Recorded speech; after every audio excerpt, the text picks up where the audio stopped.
Hello and welcome to another episode of TV on TV. I'm State Representative Tommy Vitolo. You're watching Brookline Interactive Group.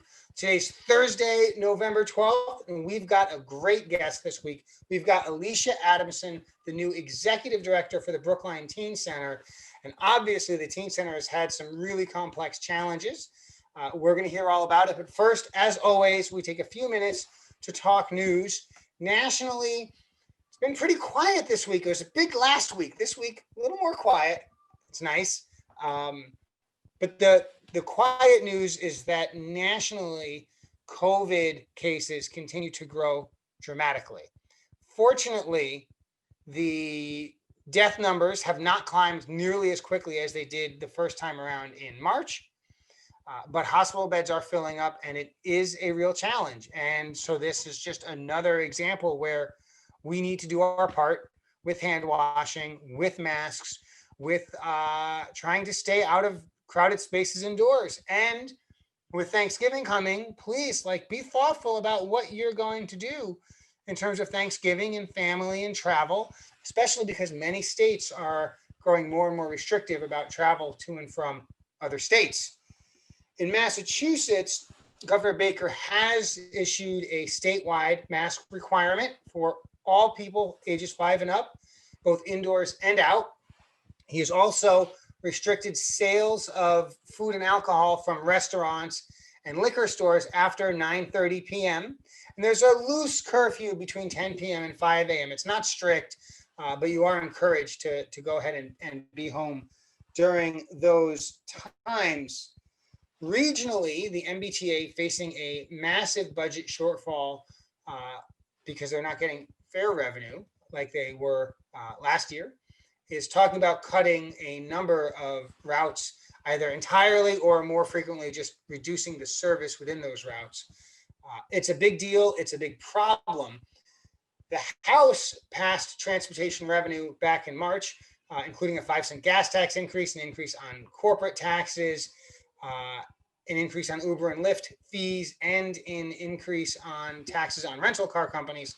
The Senate did not follow suit, and so that revenue simply isn't there. Be on the lookout. You can go to MBTA website and learn more. It's a program called Forging Ahead, and you are encouraged to chime in and tell the T what you think. Also, Brookline Town Meeting is coming. How about that? Next week. So that's going to be on Zoom for town meeting members. For the general public, of course, you can watch it on Brookline Interactive. And of course, yesterday was Veterans Day, and we saluted our veterans and are thankful for the service of everyone in the military, present and past, each and every day. I want to get to it. I want to talk with Alicia Adamson, the Executive Director for the Brookline Teen Center. Alicia, we're so glad you could be here today, and welcome to the show. Once we get your microphone set up, we'll hear from you. How are you doing today? I'm doing well. Thank you so much for having me, Tommy. This is a pleasure. I'm excited to be here in Brookline to serve alongside many great leaders. Now, I know your background, you grew up in Boston, if I understand correctly, and you've got a background both in the corporate sector and in the nonprofit sector. Tell us more about sort of where you are from back in the day until just recently. Yeah, so I am a Boston native, but I went to high school, middle school in Wellesley, and I am a Brookline parent. My son goes to Baker, and so I do have some ties to the Brookline community. I am from this area. I went to Simmons College, now Simmons University, and I did spend some time in corporate America. I worked both for Kaplan, the education company, and for Reebok International. And then I caught the nonprofit bug. Not only did I work for a few different nonprofits in the city, both large and small, but I also started my own nonprofit. So I have experience both as a social entrepreneur and working for an actual nonprofit organization. So yeah, you've got all the chops. But tell us, now you're at the Teen Center, and obviously you did your homework, and you saw opportunity for the community and for yourself in the role. But what does Brookline need a teen center for anyway? Why do we put so much effort there in the first place? Yeah, I think that every town should have a teen center. If you can think back, Tommy, to your teen years, I can think back to mine. Being a teenager is not easy, and growing up, especially right now, I could not imagine being a teenager with social media and all the kind of new social outlets that are here, and how that interferes and creates new barriers for being a teenager. And so I think that having a teen center, a safe haven, a place for teens to grow up in a safe place where they can take risks, where they can try new things, explore, and have positive adults around them to steer them in the right direction is needed in every single community, not just those that are the most obvious. You talked about risk. I'd like to ask about kids who are at risk and what that means. I think we throw the phrase around a lot and characterize people who look a certain way, people who live in a particular neighborhood or block as at risk. Maybe you have a different way of thinking about it at the teen center. Yeah, I think that's a great question. I love to talk about this definition. So, all teens, all capital ALL, are at risk. And what that means is that they're at risk for making the wrong decisions because their brains are still developing. I'm no psychologist, but what I know is young people, their brains are still developing. They're still learning about what is a good friend, what is a bad friend, what is a good choice, what is a bad choice, and romantic relationships. So when you place all of that together, all teens are at risk for risky behaviors, and based on social economic backgrounds and other surrounding factors that can make them more high risk. But the baseline is that teenagers are all at risk, and so we need to stand in the gap as adults and as social organizations to be there for them, to help them learn how to make great decisions. And so I want to explore how the teen center serves that need. But to set the stage, I'd actually like to step back and ask what your thoughts about how the pandemic has interrupted education and social life and extracurriculars for teens. Let's sort of think about high school or maybe eighth grade as well. Help us think through what the pandemic is like for a teenager and where it gives them opportunity, but also where it creates missed opportunity or lost opportunity. Yeah, it's very vast, and when you look at a younger teen versus an older, so middle school versus high school, the Venn diagram is that their social life has been reduced to the four walls of their room, to the four walls of their home. And a lot of times we as adults are naive to think that home is a place of peace, it's a place of comfort, it's a place of stability. And that is not always the case. And so we have teens, whether they are well off or low income, that home does not represent that. And so, being home, they are now faced with relationships with their parents, relationships with siblings, and not having that extracurricular outlet, whether it's sports or arts, or even just being able to hang out at the mall on a Friday night. And as an adult, Tommy, I know that these four walls can feel like they're closing in. So imagine being a young person who still has to live under the rules of your parents. As an adult, I can just run to the store, go for a run. So you have that on the table, and then you have Zoom fatigue. I have three children, and I watch my two school age children on Zoom. And the funniest story, my son, who's in third grade, he said to me, he said, "Mom, Zoom just teleported me out of the classroom." And I said, I don't think so. Do you need a break? And he said, yeah, I need a break. And so I think that, the pandemic has really lifted up issues that were already existing, that as family structures, we probably were able to be distracted, quite frankly, by going to work, going to school every day, and having a very limited time together. So the pandemic has lifted that and created a new stress for young people that is very devastating for them, because right now they're just looking for an outlet and there's no place to go. And so the teen center seems like a natural.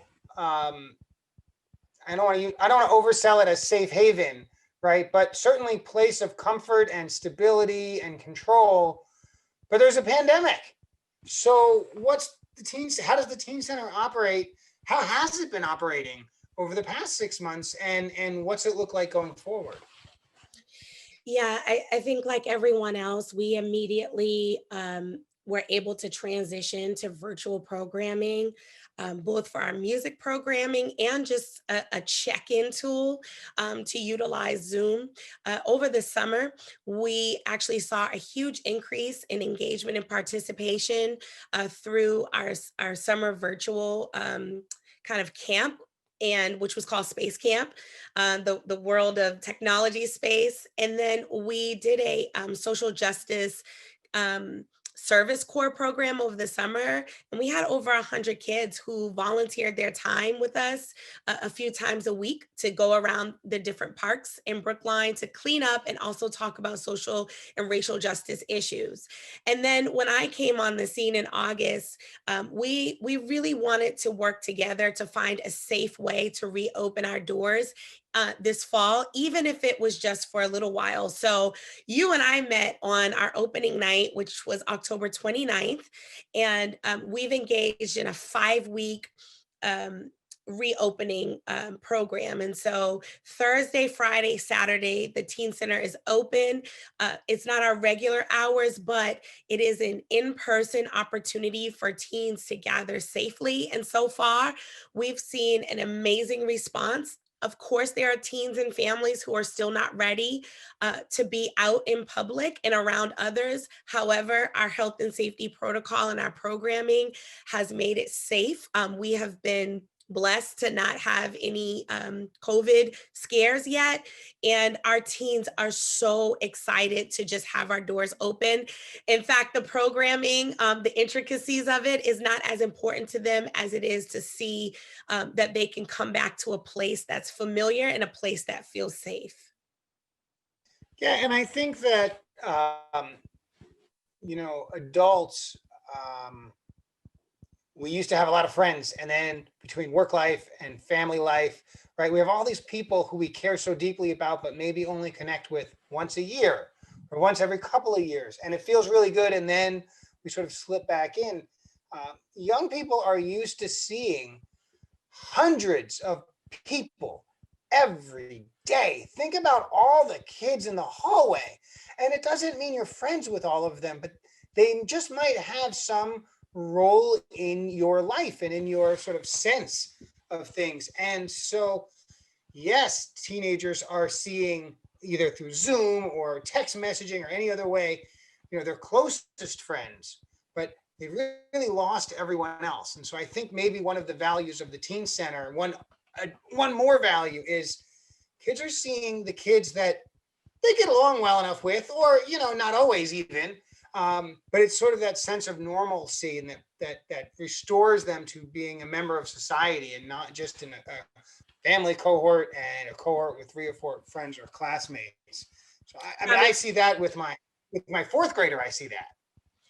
Yes, and I talked to a teen, a high school male teen, who shared with me about a week ago that he was afraid to come out.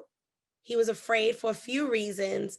And, he was feeling that pressure of just being indoors since March. And I was so overjoyed on Friday night. We had a live concert outdoors at the teen center, and I felt a tap on my shoulder, and I turned around and it was him. And he said, thank you for encouraging me to come out. I feel really safe, and I'm really like excited to see that everyone has their masks on and their social socially distance.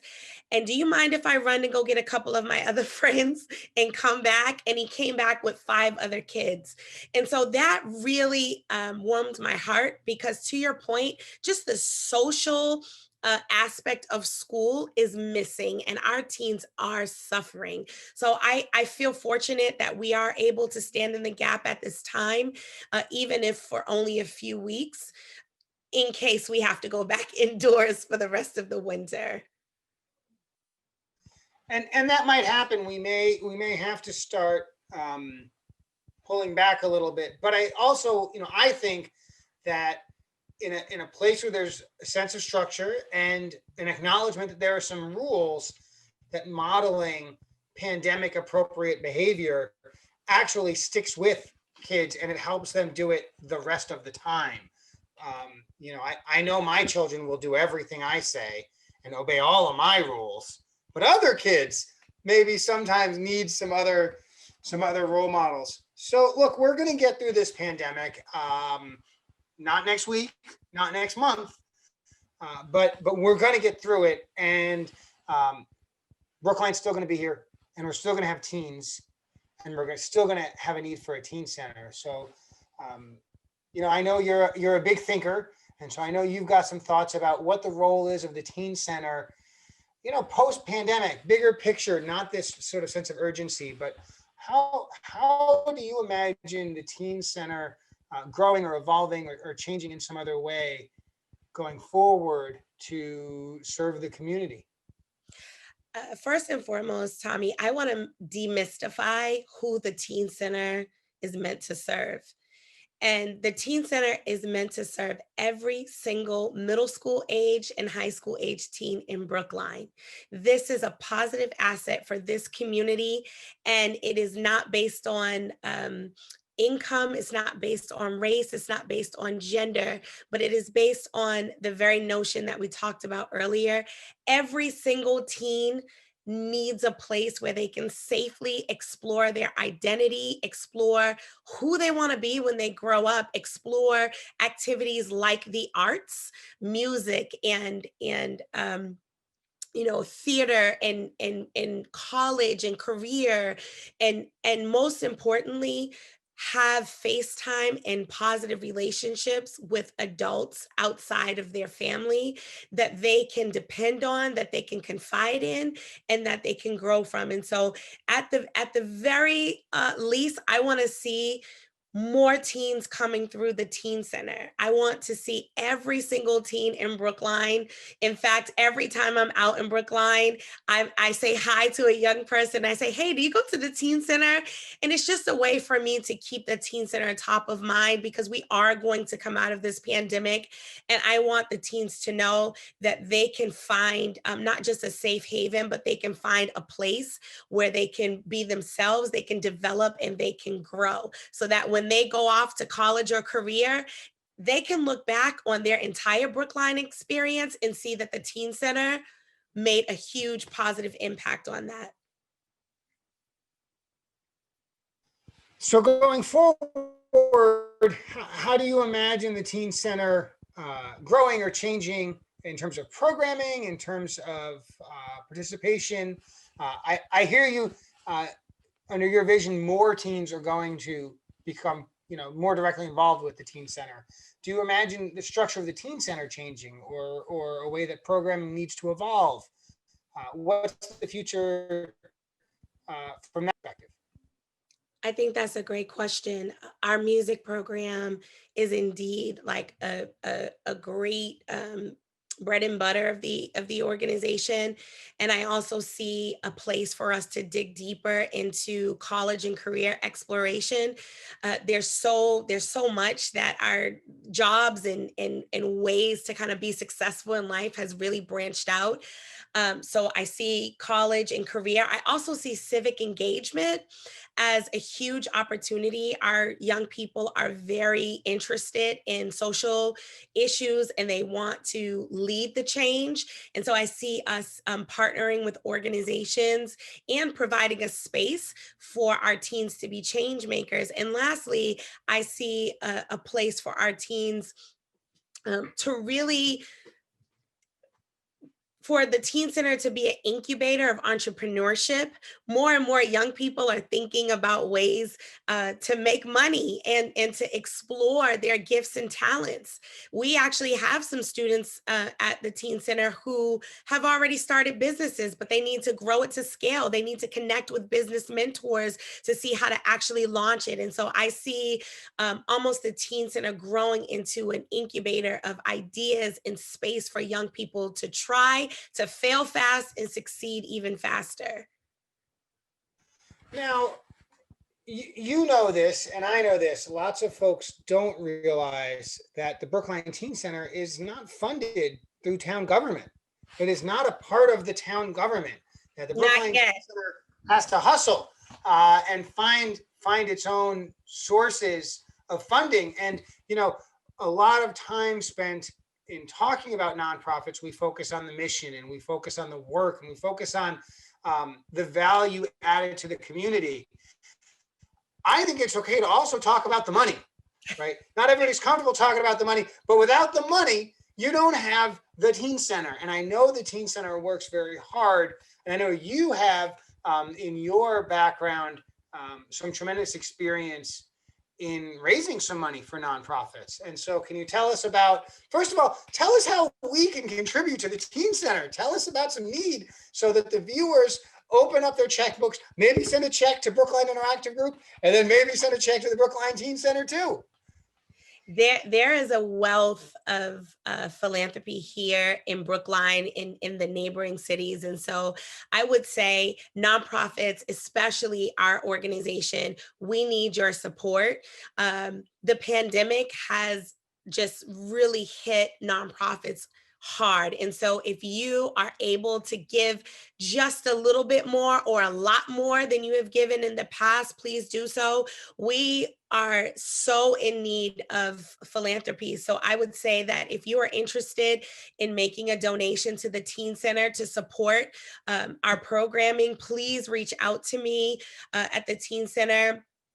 And also, if you want to sponsor membership, we are a membership-based facility. And so we will not turn away anyone, but there are some families that could benefit from your sponsorship of them to come to the Teen Center. So you can also give to support that. Please just reach out to me. There is great need at our organization. And so I can talk directly to you about specific needs, or I can talk to you about just overall supporting our mission, but money does matter.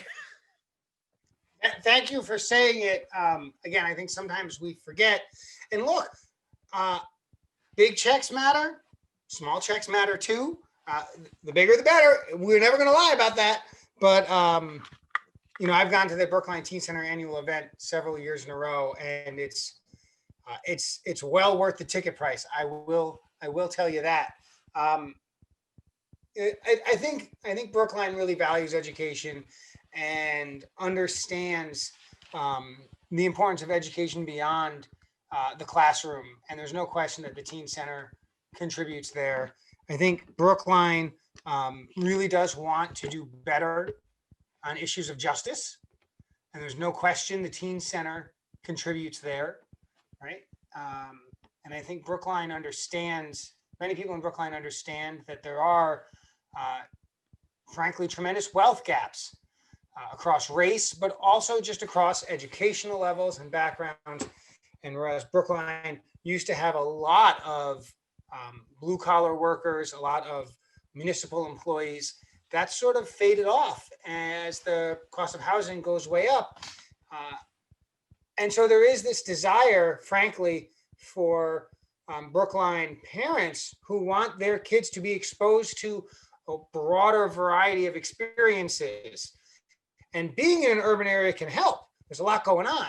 But if your kids see the same kids whose parents are just like their parents over and over and over again, you don't always get that. And so the Teen Center helps in helping make sure that kids are mixed in yet another different way. And kids who are really into creating music are working on the same equipment that the Teen Center has, which, by the way, is amazing. I don't know how to make music, but I've watched the teens do it, and it is phenomenal.